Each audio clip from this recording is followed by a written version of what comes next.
Baik, bismillahirrahmanirrahim. Assalamualaikum warahmatullahi wabarakatuh. Jumpa lagi dengan saya di Abil Maiwa Channel. Jadi teman-teman, channel ini merupakan channel pendidikan tempat kita berbagi tentang aplikasi pendidikan, Microsoft Office, serta tips dan triks komputer. Jadi pada video kali ini Bapak Ibu ya, kembali lagi kami akan mencoba mengupdate informasi terbaru seputar P3K Guru di tahun 2022, tahun 2023. Yang mana di sini sebagaimana judul video yang nampak di layar monitor kami, P1, P2, P3 wajib ketahui info terbaru optimalisasi. Cek 3 manfaat optimalisasi formasi untuk 193.954 P1 sebelum pengumuman penempatan. Jadi salah satu manfaatnya itu adalah mengatasi formasi kosong ya. Kemudian jangan khawatir untuk status P1 itu, meskipun ada optimalisasi formasi nantinya, posisi Bapak Ibu yang P1 itu tetap 100% aman ya. Nah, oleh karena itu sebelum kita lanjut, bagi rekan-rekan guru yang baru pertama kali mampir di channel ini, jangan lupa tekan tombol subscribe dan aktifkan lonceng notifikasinya agar setiap hari Bapak Ibu bisa mendapatkan update informasi terbaru dari kami. Baik Bapak Ibu, tanpa berlama-lama lagi kita langsung saja to the point ke informasinya. Jadi di sini baru saja ya kita melihat di layar monitor admin, di sini ada terpampang jelas ya foto Prof Nunuk. Kabar baik, ada optimalisasi formasi pada seleksi guru ASN P3K. Yang mana kalau kita perhatikan di sini, Panselnas yang terdiri dari Kemenpan RB, BKN, Kemendikbudristek itu tengah melakukan optimalisasi pemenuhan kebutuhan formasi guru pada seleksi P3K 2022, sehingga nantinya itu akan berimplikasi pada penundaan pengumuman hasil seleksi. Ya, betul sekali Bapak Ibu ya, dengan adanya optimalisasi pemenuhan kebutuhan formasi itu tentunya berdampak pada penundaan pengumuman hasil seleksi. Tapi tidak usah khawatir Bapak Ibu ya, kita ambil saja sisi positif daripada penundaan pengumuman hasil seleksi, karena untuk optimalisasi pemenuhan kebutuhan formasi tentunya yang diuntungkan adalah P1, P2, P3 dan pelamar umum.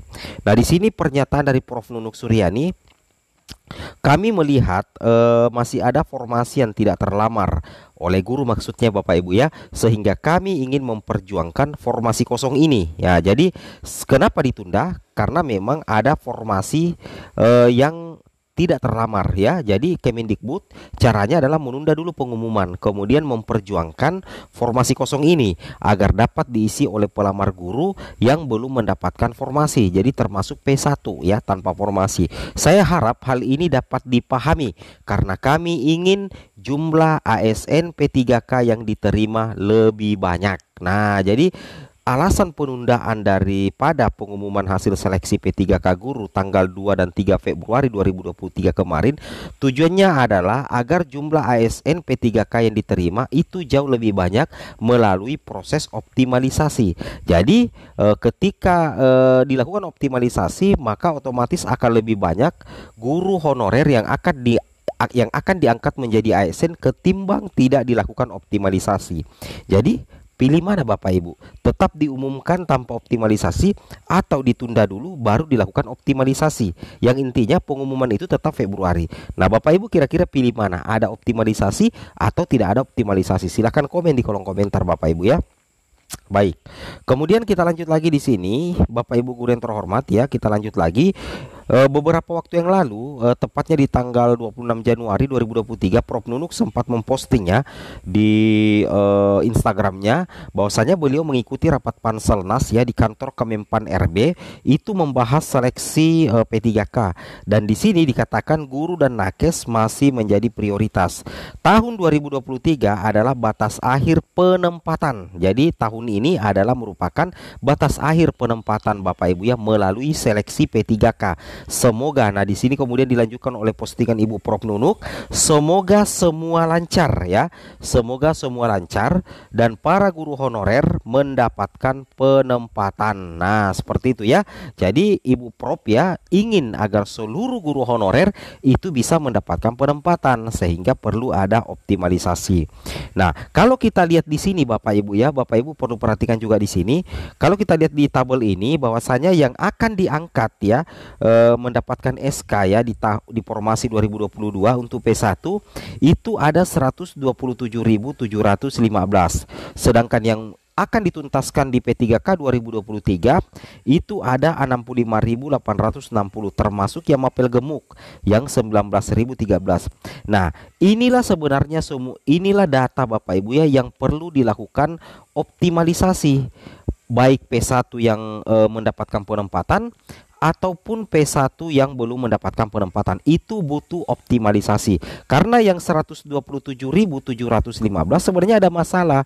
Ada guru yang salah penempatan ya, sebenarnya salah formasi sebenarnya ya. Ada mungkin ya kesalahan data, sehingga mungkin harusnya dia penempatan di sekolah induk, tapi karena mungkin ada kesalahan data, maka dia penempatan di sekolah lain. Nah, itu yang perlu dioptimalisasi semuanya. Kemudian banyaknya P1 tanpa formasi, sedangkan masih banyak formasi kosong. Ini memungkinkan P1 tanpa formasi di sini itu bisa diakomodir di pengangkatan nantinya setelah optimalisasi. Karena tujuan utama dari Kemendik untuk melakukan optimalisasi agar semakin banyak guru honorer yang bisa diangkat menjadi ASN P3K. Logikanya seperti itu Bapak Ibu ya. Nah, kemudian kita lanjut lagi di sini. Nah, ada 3 manfaat Bapak Ibu ya, ada 3 manfaat optimalisasi formasi untuk 193.954 P1 sebelum pengumuman penempatan.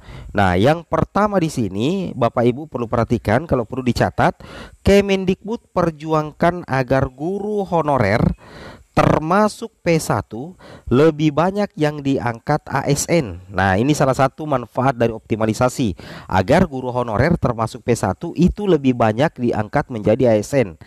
Karena ternyata masih terdapat formasi kosong dan kuota yang belum terserap. Nah, jadi sangat berbahaya andaikan misalkan pada tanggal 2 dan 3 Februari jadi diumumkan pengumuman kelulusan, akan banyak lagi P1 yang ternyata tidak mendapatkan penempatan. Kenapa? Karena ternyata masih terdapat formasi kosong dan masih ada juga kuota yang ternyata belum terserap. Nah, inilah yang mau diisi Bapak Ibu. Bagaimana formasi kosong dan kuota yang belum terserap itu bisa diisi oleh guru honorer, terutama pelamar prioritas 1 yang belum mendapatkan penempatan. Nah, jadi sudah sangat jelas Bapak Ibu ya, manfaat yang pertama. Ini baru manfaat yang pertama Bapak Ibu. Manfaat yang kedua, seperti ini Bapak Ibu ya. Masih ada P1 ya. Jadi masih ada manfaat yang kedua, masih ada P1 yang belum dapat formasi. Nah, jadi kalau dikatakan masih ada P1 yang belum dapat formasi, berarti ini bagian dari 65.000 ya. P1 tanpa formasi maksudnya ini ya. Jadi masih ada P1 yang belum dapat formasi, sehingga optimalisasi formasi kosong dapat mengakomodir pelamar yang belum dapat formasi, termasuk P1 tanpa formasi. Nah, jadi dengan adanya optimalisasi, nantinya formasi kosong ini akan coba diisikan oleh guru lulus PGP1 yang masuk dalam kategori 65.000 tanpa penempatan. Nah, inilah salah satu manfaat dari optimalisasi, karena yang 127 kan sudah aman Bapak Ibu ya, sudah ada penempatannya semua. Jadi nanti yang formasi kosong ini akan coba diisi oleh P1 tanpa formasi melalui jalur optimalisasi. Nah, tentunya seperti itu Bapak Ibu ya. Itu yang wajib Bapak Ibu ketahui. Ini manfaat yang kedua. Kemudian manfaat yang ketiga adalah akan ada rekomendasi penempatan. Nah, ini penting sekali ya. Akan ada rekomendasi penempatan bagi guru yang bekerja di sekolah induk tapi tidak ada kebutuhan dan bisa dipindahkan ke sekolah lain yang ada kebutuhan. Ini termasuk P1 tanpa formasi juga. Bahkan untuk mapel-mapel gemuk ya, ini salah satu solusinya. Kalau misalkan di sekolah induknya tidak ada kebutuhan, nantinya itu akan diberikan rekomendasi penempatan untuk memenuhi kebutuhan di sekolah yang memang masih terdapat kebutuhan. Seperti itu Bapak Ibu ya. Semoga bermanfaat. Assalamualaikum warahmatullahi wabarakatuh.